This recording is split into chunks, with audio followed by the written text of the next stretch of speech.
It's PFTPM and Chris Simms Unbuttoned, the final regular season Mega Picks podcast on New Year's Eve. Happy New Year in advance. Please be safe tonight. Be smart, and you'll be smarter on Sunday if you listen to us. Maybe. You never know. Money back guarantee for the quality of the picks that are about to be provided over the course of the next hour or so in this joint effort presented by Verizon. Chris, hello. Hello. Good evening, good afternoon, whenever this is on. 5 p.m. Eastern is when we're on, although peel back the curtain, we're taping it a little bit earlier than that because that's just what we do on Thursday mornings. We tape this thing, and we make our picks, and off we go. Hi, Chris. Hey, what's up, man? Always fun. You changed between doing the show in the last hour into Raiders gear after getting, the masses. I'm celebrating their playoff. Yeah. I'm celebrating their win on Saturday night over the Miami. Oh well. Man, you've been brutal on the Raiders lately. Brutal on Gruden. So what are you trying to do? Get a little bit of a last second kiss up session here before the regular season ends? No. Okay. This is trolling. All right. Nothing but trolling. And as I've told you before, my original favorite team when I was a young child and I had a helmet with a pencil sharpener in it, and I don't know why in the hell anybody would give a 4-year-old a pencil sharpener, it was the Oakland Raiders. And it had that pencil sharpener crammed up inside the guts of the helmet. And that was my initial favorite team. So in honor of that and nothing else, and maybe to troll John Gruden a little bit, I've got my Raiders gear on. Okay. So. All right. We'll deal with that. Yeah, you're obviously trolling him. I mean, you tried to start a riot in the streets to get the guy, on the hot seat last few weeks. No, that's not what I tried to do. I'm stating the obvious. Anybody else who's performed the way he has for the last 3 years would at least be in the conversation of guys who possibly would be fired. And I'm right. I'm absolutely right about it, and other people around the league agree with me, but that's for another day. Yes. Okay. Let's start with the 1 o'clock. Oh, before we get to that, yes, let's wallow in my misery as Chris once again beat me 11-5. Chris was straight up against the spread last week. I was 9-7. He was 9-6-1 against the spread. I was 6-9-1, but at least in the category about which I give a crap, I was 2-1. He was 2-1, and there it is. Look at that, 23-21-4. The money category, that's where I lead. Chris, you can have the other categories. I know. You can puff out your chest because if you were included along with me and some sort of vague website out there that's stupid enough not to have our picks in it, and I'm not going to mention what the website is, and I even said before the show I'm not going to mention it, but maybe I'm drinking early today. I'm not. I'm just having fun. Chris would be number 2, apparently, tied for number 2. With my straight-up Chris is having a picks. great year. Right. I'm not. But best bets, because I'm winning on best bets, that's important to me. If I was winning on straight up, then that would be important to me. Well, listen, I stated all along, I'm pissed off you're winning in any category, okay? And it ain't over yet. I'm going to catch you. I'm going to catch you in best bets before we get to the Super Bowl. I'm just telling you. But it'll be tough. I don't know Chris, how you're we're going 10 to do games underwater. How are you going to catch me? I'm above 500. You're 10 games under 500. I'm only 5 games back in the win column. That's not. We can do that. We can make that up. I'm not giving up hope yet. I did go into the year with the goal of beating you in best bets in the straight up. That was the thing that was most important to me. But yeah, you're doing awesome, man. You really are. You got to, as I've said since we started working, your spaghetti and meatballs gut is very impressive. I've always thought that. You continue to always have a good feel for the most part of the right game to bet on, and that's where I'm stupid. I just can never pick that right game. It started really, really well, and I've just been trying to hang on the past several weeks. I was happy to be 2-1. We've had several weeks where we were both either 1-2 or 0-2-1 or some crap like that. Let's start with the picks for this week. The 1 o'clock games, the less meaningful games of the week, but they're still football games. They're on TV, and we pay attention to them. And we begin with the Jets taking on New England. And whoever would have dreamed that the Patriots would be only a 3-point favorite against the woeful and pitiful and awful Jets? But lately the Patriots have been woeful and pitiful and awful. Who do you have winning that one, Chris? Well, yeah, I mean that, and let's also not forget that really the Jets outplayed them the first time. I mean the Patriots had to come back and play almost perfect football in the second half of a game to squeak out a win against the New York Jets. I don't think it's going to be a whole lot different this time either, though. I think we're going to get a close, physical, low-scoring football game. I expect that. I think both teams, even though there's nothing on the line, I do think that both teams want to end the year on a positive note. The Jets have won 2 in a row. It'd be great for them, and I think Adam Gase, who knows he's probably going to get fired, to end off beating Belichick and them. I also think Belichick and company are going to want to end the year on the right, foot too, and go into the offseason with a little bit of a positive vibe. I'm going to go with the Patriots in a close football game. I don't feel great about this. I'm going Patriots 17-14 in a defensive run game slugfest. Chris, you've done it again. Oh. One more time. 17-15. Don't pick the push. 17-15. Yes. The Jets with the cover, the Patriots with the win. Yes. I'm going 23 Patriots, 16 Jets, a 7-point win for the New England Patriots.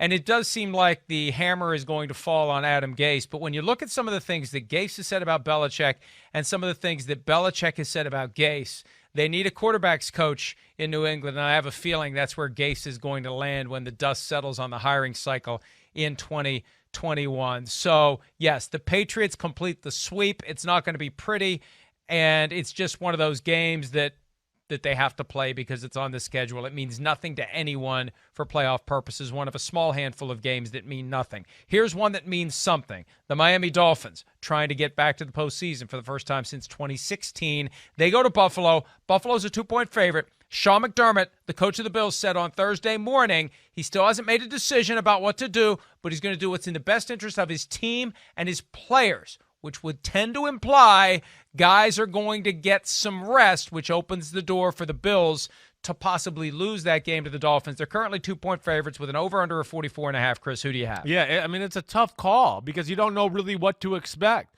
I mean, I do think that he could quite possibly just, when you go through Wednesday and Thursday and you're saying you're still not sure, that means your first team offense and defense are still practicing and they're getting prepared for the game. It's not like he's made the decision to, hey, you guys rest, and now we're going to get the backups practicing and doing all that.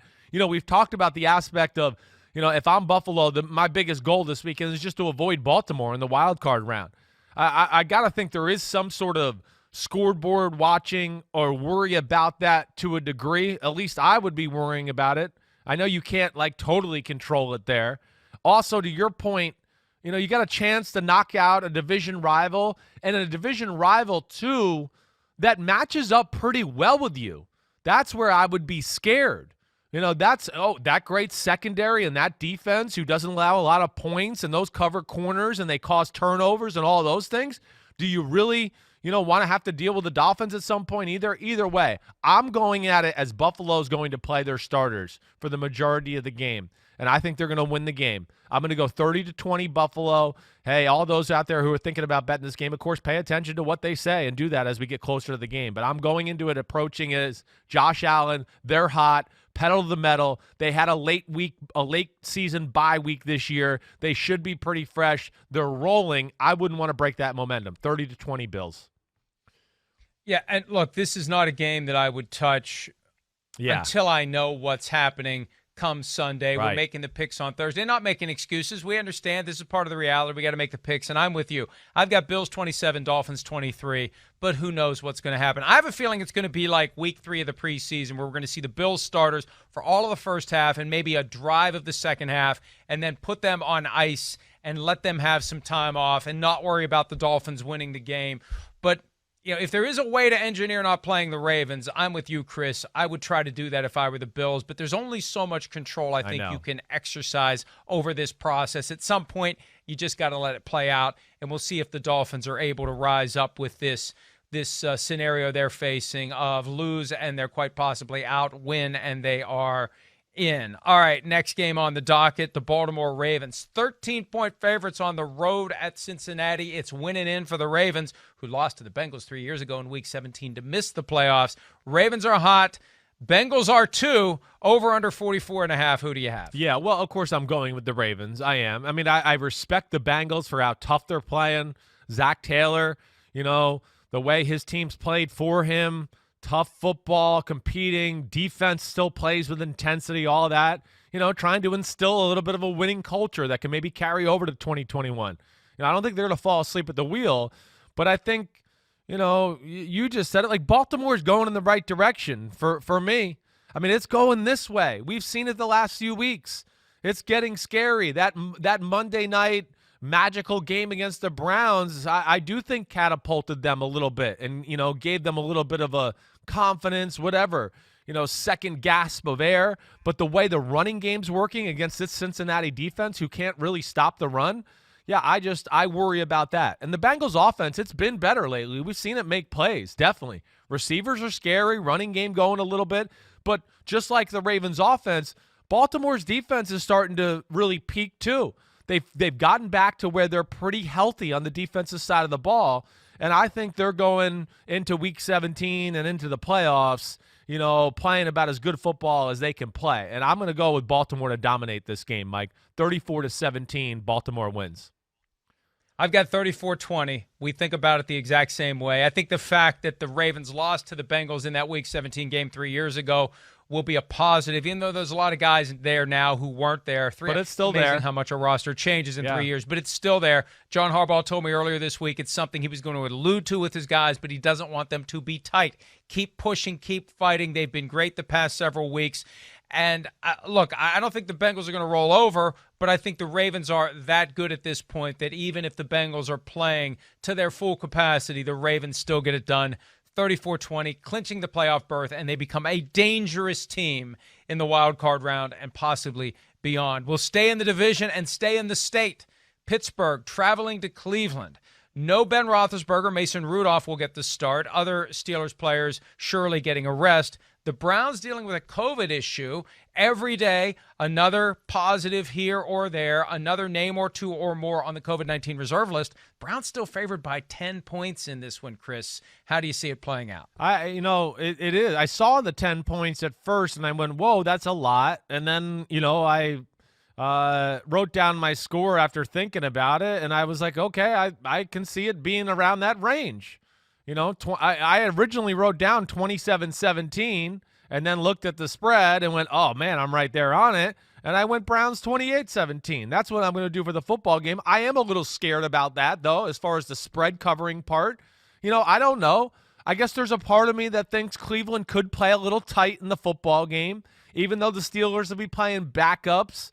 They're still the Steelers. Okay, and the Browns, we know it is about their run game and things like that to where, okay, the Steelers, even with their backups, they're a physical football team. They're going to be in there worried about the run too. But I think ultimately where I really just go, okay, I just think with the Browns being desperate, the Steelers on a week off basically, and, that run game, everything like that, and ultimately Mason Rudolph quarterbacking an offense that hasn't been great altogether anyways, I got to go with the Browns here. I mean, of course, I'm going Browns 28-17. I just can't see the Steelers mustering up enough offense on that side of the ball.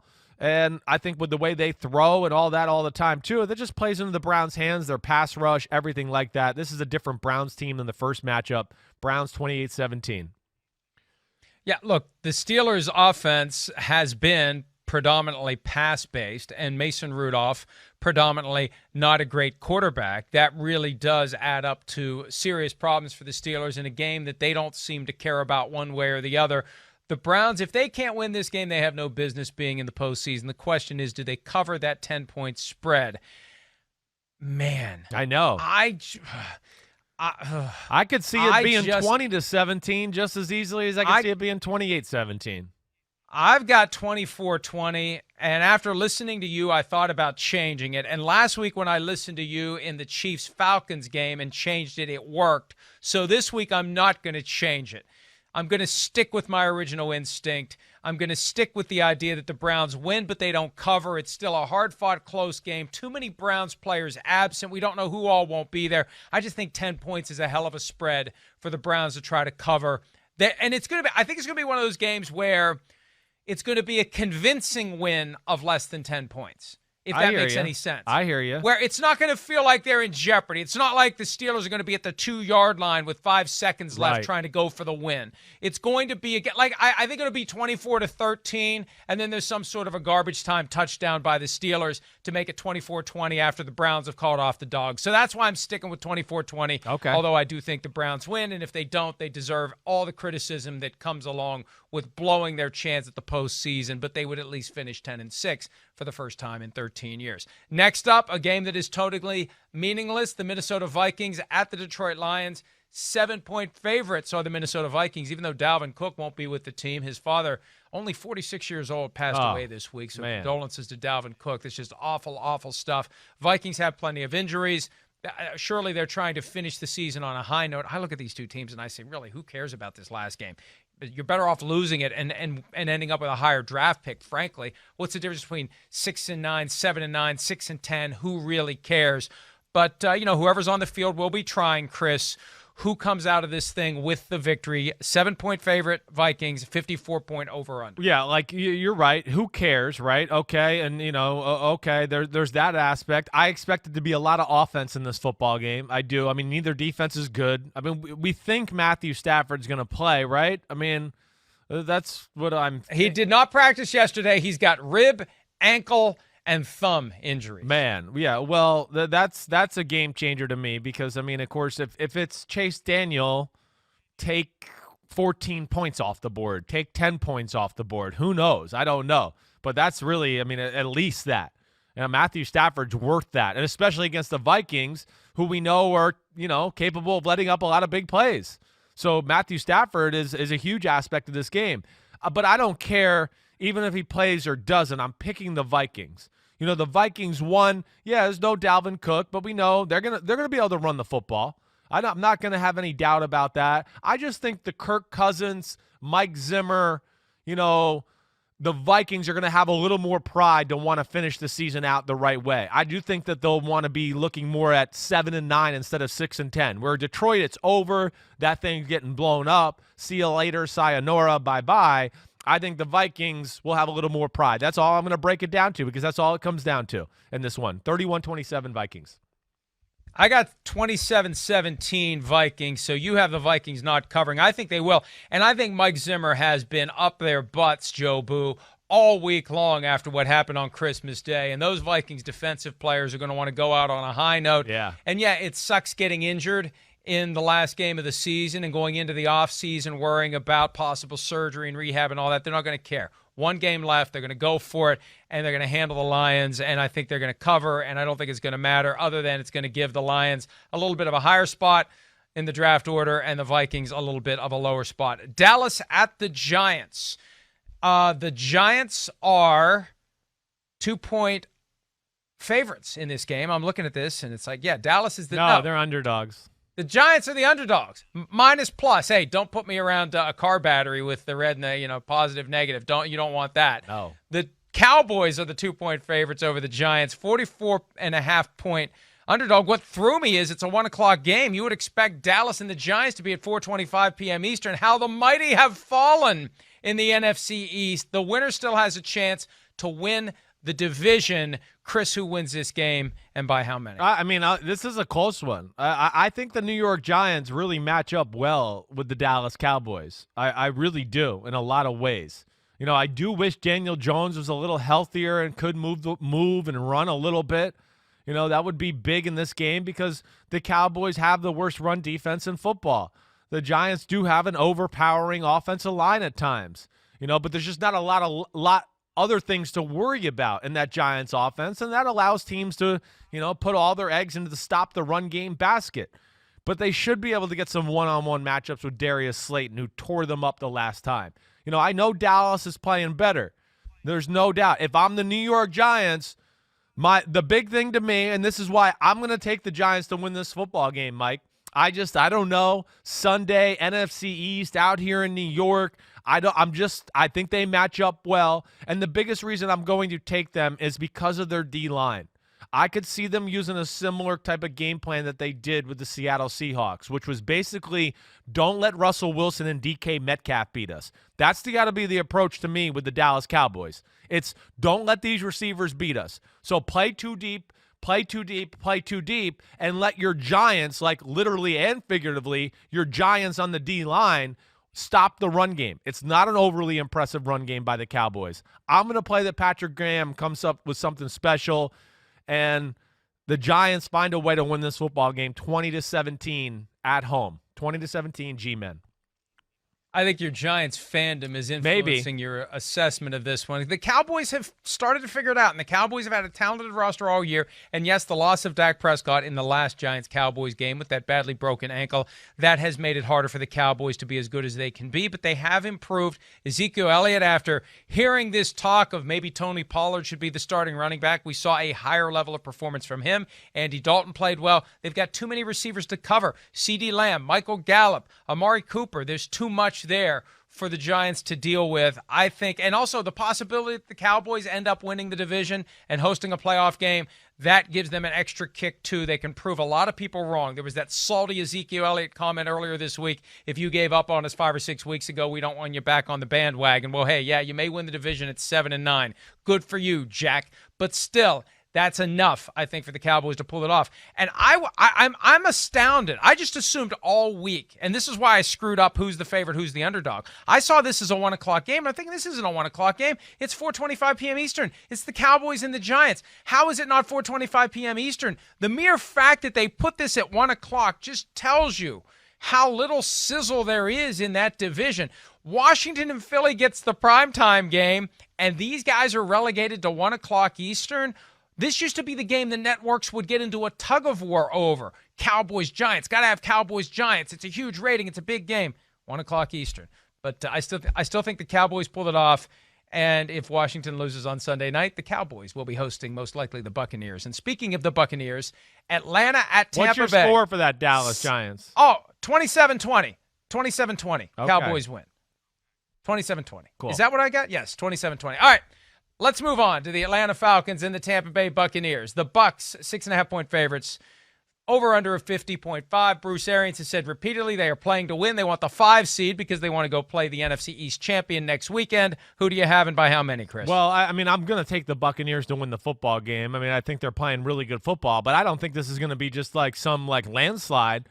Again, Atlanta, no matter how crushing the defeat is the week before, they always come back and play competitive. That's where Matt Ryan, Raheem Morris, that group there, I mean, they come to compete. And, outplayed the Chiefs in a lot of ways last week and lost that football game. I think they'll compete again. I think they'll make plays on the offensive side of the ball and score a few points and keep the game competitive throughout. I just think ultimately Brady and the Buccaneers offense is too good. I think it's one of those games where, the Buccaneers are always controlling it, but you just feel like, if they make one mistake, Atlanta's going to be in this and maybe could pull it off. I'm going to go 31-24 Bucs in this one.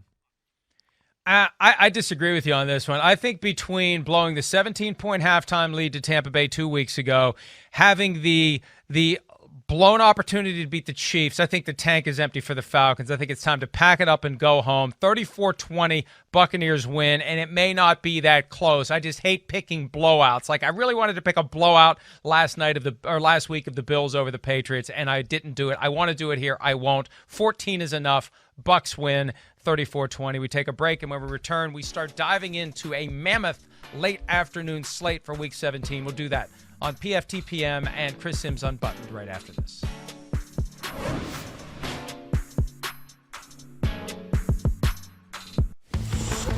All right, let's get into the late afternoon games here on PFTPM. Chris Simms Unbuttoned, presented by Verizon. Let's start with one of the meaningless games in the late afternoon window. My Las Vegas Raiders. Yes, my Las Vegas Raiders. Did I hit the right side there? My Las Vegas Raiders against the Denver Broncos. Vegas is favored by 2.5 according to points bet.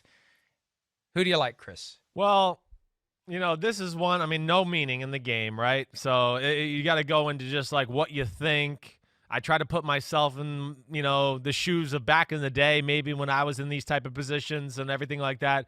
Both teams are going to want to end on a positive note, no doubt about that. I think ultimately, though, I think it's going to be more important to the Raiders. I do. The fact the Broncos already got 5-10. I do think there's a thing in football with double-digit, losses. As far as a team doesn't want to be 6-10, they'd rather be 7-9. And then I'd rather be 8-8 rather than 7-9 because you could say I was 500 1 year. All right, and you have eviscerated John Gruden the last few weeks and his record with the Raiders and everything that. Wait. I know. He has eviscerated himself. You're I have right. just noticed the entrails laying on the floor. I know. When no one else will. I'm just giving you a hard time. But either way, what you've said is the reality of the situation, and you've made it a little bit more of a public thing to where I think the Raiders and Derek Carr and everybody are going to be a little aware of that. And I think they're going to want to end the season at 8-8 and to be able to say they're 500. I'm going to go with them. I don't totally trust Drew Lock and company there yet. I'm going to go Raiders 28-24. I think there'll be a lot of fun, explosive plays on the offensive side of the ball, but I'm going to go the Raiders.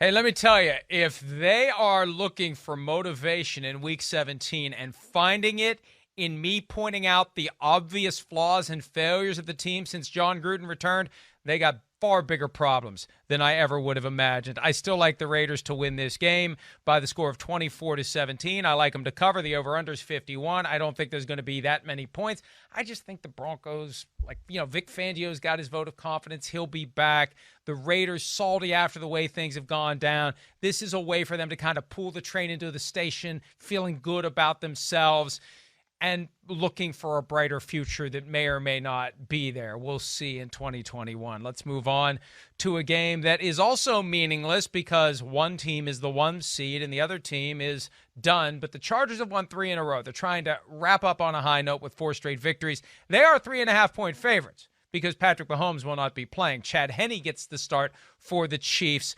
Will the Chargers go into Arrowhead Stadium and beat the Fighting Chad Hennes by more than 3.5 points, Chris? Yeah, I do think they will.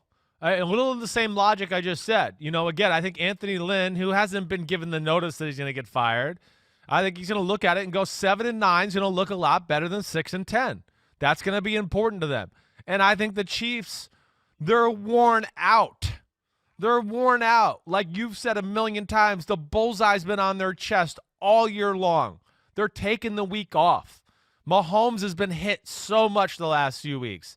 I really think if I could put myself, I would think Andy Reid is taking this week as the bye week in a lot of ways for his players to where next week he can have some real practices so they don't lose their form and kind of can get into top form by the time a divisional round comes around. So I think this is a total, chill out pina colada week for the Chiefs, and the Chargers think they have something to salvage here as far as their jobs. Chargers 27-20. That's an excellent point because when I talked to Travis Kelce after the win on Sunday over the Falcons and asked him how important it was to get that number 1 seed and get the week off, he said, whoa. It's not a week off. And he started rattling off all the things that they do during the week off. So you're right. If you're going to have a week off, this is the week off. Yes. Next week, the work starts. Get it and going. that's the mindset they have to have because you can't go into hibernation in late December, early January and expect to get the motor running quickly in the divisional round. Although we saw what happened last year. They got the bye week. They're down 24-0. They figure out how to come back and beat the Texans.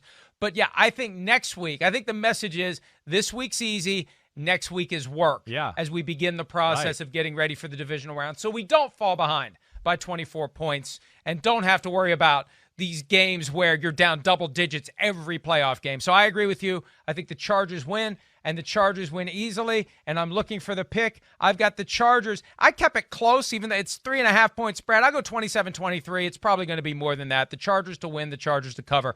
Tennessee at Houston, division title on the line for the Titans. They are 7.5-point favorites. The Texans going for the victory. Deshaun Watson playing, even though he's been banged around all year. Chris, who do you like? Well, I like Tennessee. It is a little scary, in my opinion. Again, Houston's offense, they can make plays. Deshaun Watson's still one of the best quarterbacks in football. And against this crappy defense in Tennessee with no pass rush and an inability to cover people, it's a little like you saw with Rodgers last week. It's a game that allows a really great, talented quarterback to take over. And that's kind of what he did in the first meeting and kept it close that way. He took over. Their team wasn't as good as the Titans, but because there was no pass rush and they can't cover, he just scrambled and made plays and made great throws. And, so I'm going to take the Titans, but only because the Texans defense is crappy. They are sucky ducky. And he could get 2,000 yards this week, Derrick Henry, as far as he could get. What does he need, 223 yards to get there, right, Mike? Yes. I really think he'll flirt with that. I do. But I think Watson will make some plays too. I'm going Titans 38-28, but I think it'll be a fun, little bit of a scary game for the Titans as we go. I've got 34-21 Titans. They'll pull away, and they'll make it an inevitable victory and an AFC South championship, but the Texans will not roll over. But by the second half, that's when I think the Titans will start to pull away and win that game. Also in the AFC South, the Colts trying to win and not scoreboard watch. They could be the 11-5 team in the AFC that's on the outside looking in if the other teams that are 10-5 all win. They are 14-point favorites over the Jaguars, who beat the Colts way back in Week 1. Chris, will the Colts cover the spread? Yes, they will, but I'm going to say barely. I mean, the Jacksonville offense, they're another unit. They've shown they can move the ball on just about anybody. They really have. Jay Gruden's done a great job there. Doesn't matter who's at quarterback, and I think we got Glennon again this week, right? Glennon again. Yeah, and even without James Robinson, they were able to run the ball a little last week too. But, with the situation the way it is, the Colts having to win to get in and need some help and all that, I think they finished business here, and I think they win 35-20, so I got them barely covering. Yeah, I've got 31-14, either way, 17-point win and a cover. The Jaguars, I don't know what happened with Gardner Minshew, but for him to be healthy and not playing with Mike Glennon on the field instead, James Robinson, their great rookie, he missed last week, he'll miss this week. I think it's going to be a tall order for the Jacksonville Jaguars. So Colts win, Colts cover, but they still may miss the playoffs. Let's take a break. We're going to flip over to the NFC late games, Sunday afternoon, plus the Sunday night game between Washington and Philadelphia, when PFTPM and Chris Simms Unbuttoned continue right after this.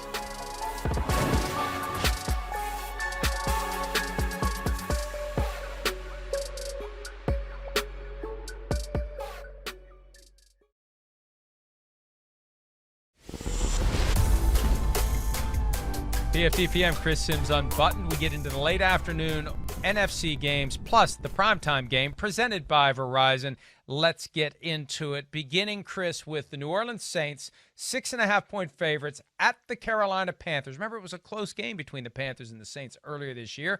Panthers playing for pride, Saints playing for a possible number 1 seed in the NFC. How many points do you have the Saints winning by? 13 is where I got it. Hey, the Panthers have played tough all year long. I do think the Saints got their mojo back last week. Another game under Drew Brees' belt. He looked good. I think a lot of things are I'm going to sneeze, so hold on. Excuse me. Thank you. God bless you. Thank you very much. I knew it was coming, but I found a lot of last week, with the run game, of course, was great. Hey, the defense, I still think is really awesome there in New Orleans. And the other thing that excited me about last week was Drew Brees' stat line. It was not a lot of completions for a good amount of yards. And to me, I don't give a damn about 70% and all that stuff all the time. The league has changed. It's about big plays and things like that. And Brees had 19 completions for 311 yards. That's a dangerous offense. That's what I like to see. I'm going to go Saints 30-17. I think they're going to try to win and hopefully to get this 3-way tie and something like that and at least go into the playoffs hot. I think they dominate. Yeah, I've got 31-17. I know Teddy Bridgewater would love to beat his old team, but he doesn't have the help around him necessary. Christian McCaffrey likely not going to make it back onto the field. We saw him for a couple of weeks before the ankle injury, and then he was back and he got the shoulder injury, and he's been gone ever since. I don't think we'll see him. That makes it a lot easier for the Saints. Alvin Kamara with the 6-touchdown game. I think they just need to keep riding Kamara as far as he will take them. That diversifies the offense. That opens everything up, especially without Michael Thomas, who they hope to have back for the postseason. I've got 31-17. Saints should win this one easily, and who knows? Based on how the dust settles the rest of the day, they could end up with the road to the Super Bowl going through the Superdome. Seattle, -6 at San Francisco. Last year, it was these two teams in the last game. It was a classic down to the wire. 49ers are done. Seahawks have the division won. They still have a chance at the 1 seed. Chris, who do you like and by how many? Well, I like Seattle, but I'm scared. I am scared a little bit. There's no doubt. The 49ers, I think, first off, last week you heard like Kyle Shanahan talk about it a little bit. Them ending the year on a positive note and letting the NFC West and the NFC know, like, hey, we'll be back next year and all that. I think that's a real thing. And again, this is another team that's 6-9. 6-10 looks a lot different than 7-9 when it's all said and done. To where I think they're gonna play good football. But ultimately, I think with what's on the line for the Seahawks defense, the way it's played, I don't know if I totally trust C.J. Beathard, coming out here, and this is the first time he started in a long time, right? Or I know he started last week. But I guess all those things, I worry about it just a little. I think Seattle squeaks this out. I don't think this is easy. I'm going to go 24-21 Seattle. I've got Seattle in this one 31-20. I just think that it's too much for the 49ers. They're at the end of the road. I said the same thing last week, though, and they beat the Cardinals straight up. But the Seahawks are still playing for something. And this is a weird kind of scoreboard watching moment because there is a way the Seahawks can be the 1 seed. But if you see that the Saints are winning big, the Packers are winning big, it doesn't matter at that point. You're right. And then maybe that's when we see Geno Smith go in for the Seattle Seahawks. I really do think that if you're the coach of the Seahawks and really any of these other teams, if it looks like the outcome of one of these other games that is directly relevant to you is going a certain way, that's when you implement the alternative plan where you try to keep guys healthy and fresh for the next week if it looks like you're going to be playing the next week. So I've got the Seahawks. I don't feel good about so many of these games this weekend because we just don't know where the motivation is going to be based on what happens in other games. 31-20 is my pick. Let's head now to the other game that will be of extreme significance to the Seahawks and to the Saints, the Green Bay Packers, going to Soldier Field. The Packers, 25-6 under Matt LaFleur, heading into Soldier Field with an opportunity to nail down the 1 seed. They're 5.5-point favorites over the Bears, over under 52. Chris, who wins this one? The Bears, who are trying to punch their playoff ticket, or the Packers, who are trying to nail down the 1 seed? Yeah, it's scary for the Packers. I mean, we know they're the better football team, but the Bears, the way they've played offense ever since they lost to Green Bay, it's been damn good. I think they're going to pose some problems for that Green Bay defense. I do. Trubisky and the run game and the boots and things like that. We've seen Minnesota beat Green Bay that way with that formula right there. So I would expect them to move the ball. Not that I think they're going to score 30 points or anything like that, but I expect them to move the ball and have some success. On the other side of the ball, that's where it's going to be interesting. To me, the big question is the Bears' defense in this game. Bears' defense, as I said on the show, have been leaking oil a little bit here lately. People have been running the ball. People have been moving, scoring points, doing all of that. Green Bay scored 40 on them, the last time. That's what I'm really worried about. And listen, I can't believe I'm about to say this, Mike, but you know what?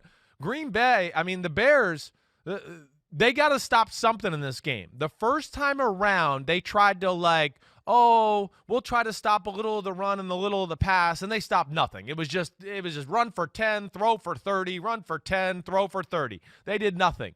At some point, you got to go, we are going to stop this and take our chances with that. And for me right now, if they want to win this game, you got to stop Green Bay's run offense. You got to. You got to stop that.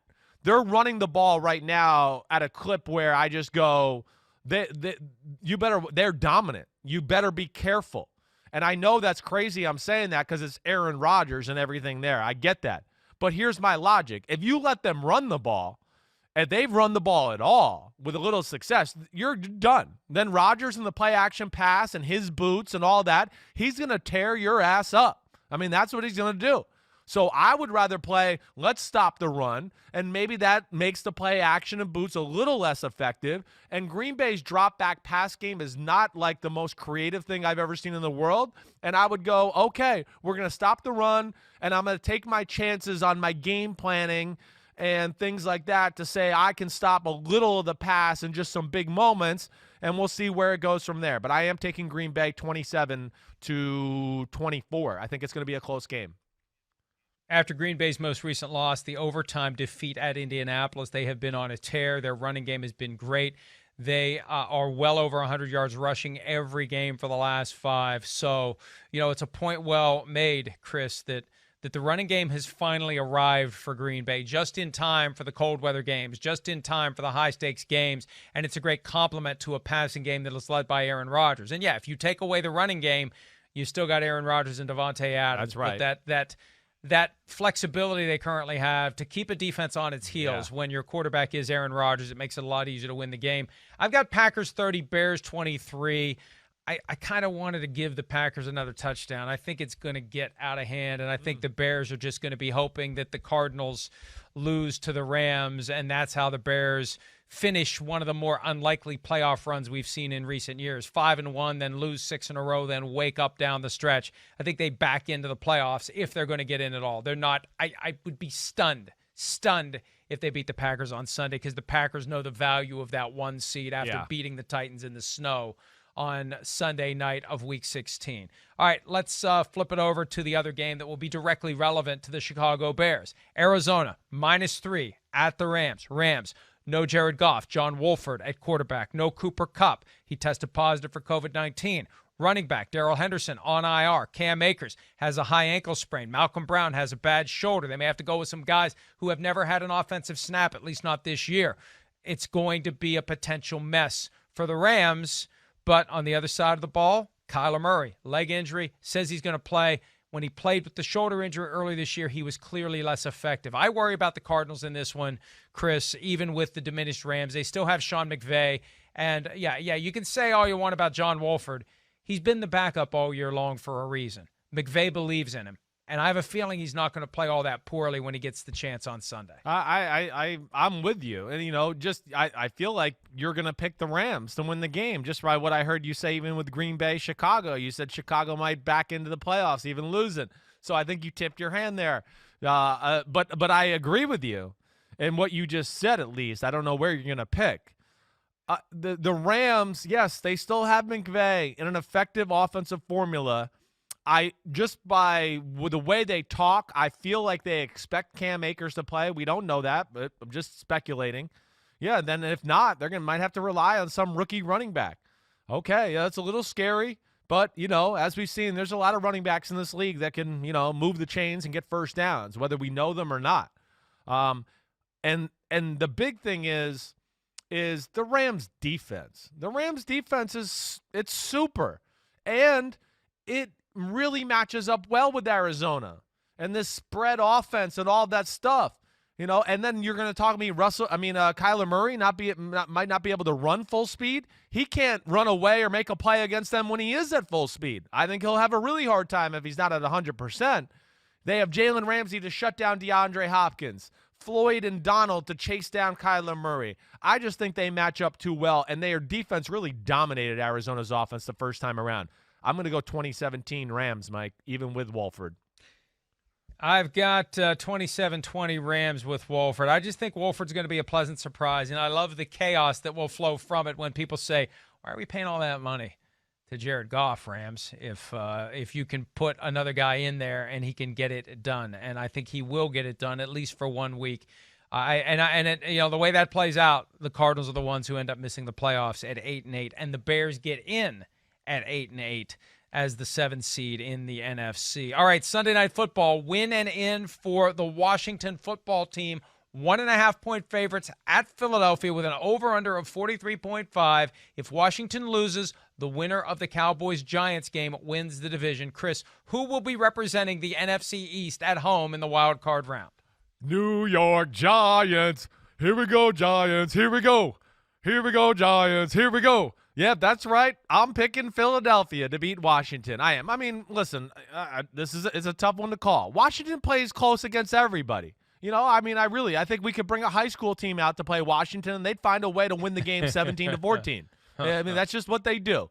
So, you can never just sit here and go, oh, Washington wins no matter what. Wait. I just had an image of Chase Young. That might have been being blocked by a high school offensive lineman. Right. You're right. That won't work.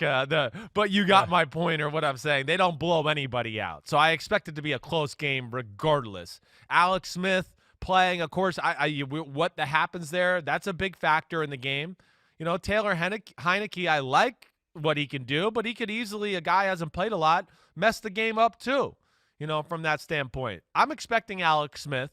We'll see. Antonio Gibson, you said on the show today, still battling this turf toe injury. That's a real thing.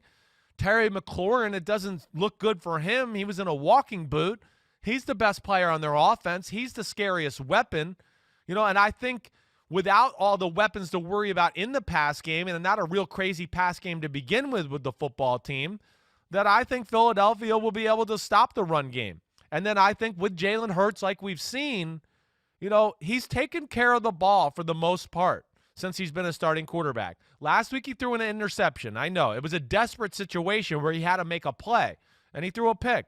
I'm going to go with the Eagles ruining the party. Jim Schwartz talking about no hats game, right? He doesn't want to see division champ hats after the game, all that. And I think the Eagles, with the pressure of the whole year, are finally playing in a game where there's no pressure. I think they're actually going to thrive in it. I'm going Eagles 20-17. Big Blue gets in the playoffs. Same page. Eagles 24, Washington 21. Washington tight, Eagles loose. Kind of like what we saw last week. Panthers loose, Washington tight. As you get closer and closer to that unlikely playoff berth, it really does become more difficult to calm your nerves. And for the Eagles, no nerves, no big deal. Let's go have some fun. It's a bowl game, and Jalen Hurts is going to, I think, play well, and Eagles fans will feel better about him in 2021, and they can finish 2020 with a bang and then figure out what the hell they're going to do with Carson Wentz. So we're on the same page, and that is the Sunday night game. When we return, we will look at our best bets plus our one pick.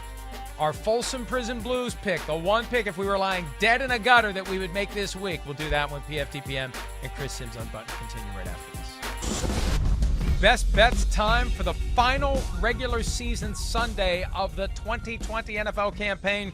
PFTPM and Chris Simms Unbuttoned. Let's get right into it. Chris, best bet time. We each have 3. I'll let you go first. Well, I'm going to pick the Ravens in my first one. Again, Bengals been playing better football, but this isn't the right matchup for them right now. And the Ravens, I think, are hitting on all cylinders. Offensively, defensively, their run game is kicking butt.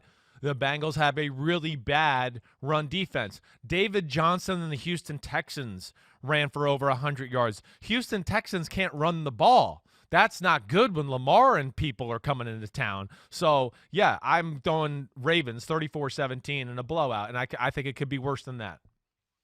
I'm going to begin with the Tampa Bay Buccaneers, 6.5-point favorites over the Atlanta Falcons.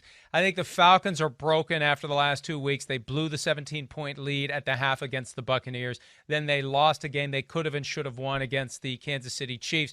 I just think it's over, it's done, and the Buccaneers trying to cement the 5 seed and also continue that burst that we've seen, that feeling that really landed at halftime of the win over the Falcons and carry that into the postseason.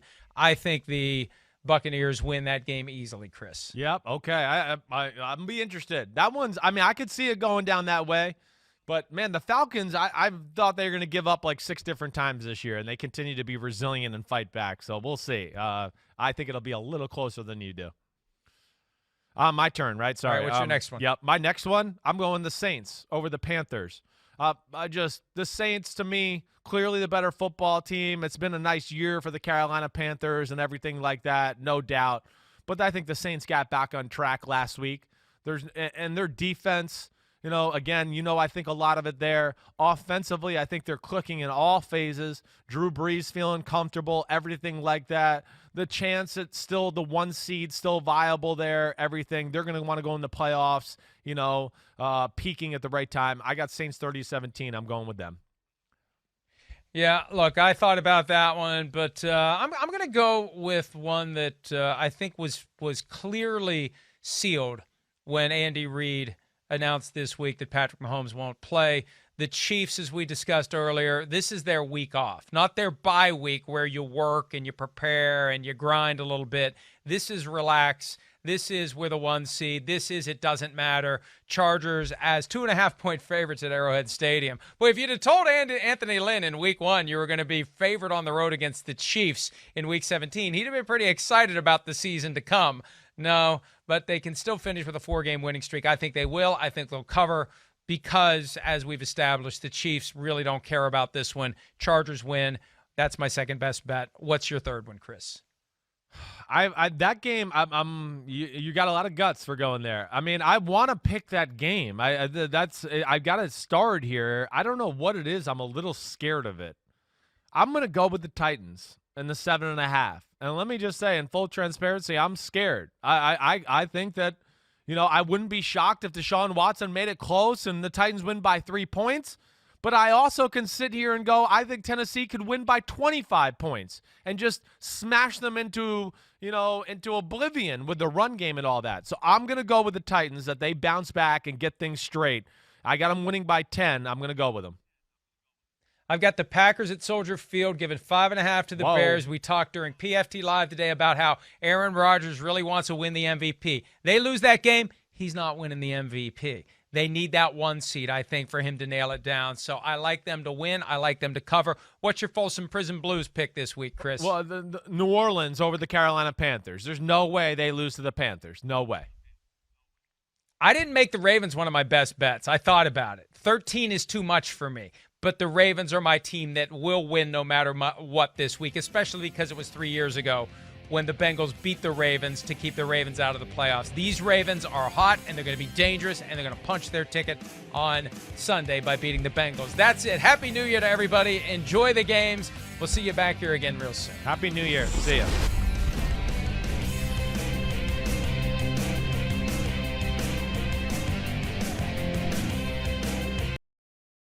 Hi, I'm Mike Tirico, and thanks for watching. Make sure to hit subscribe for the latest news and highlights from NBC Sports.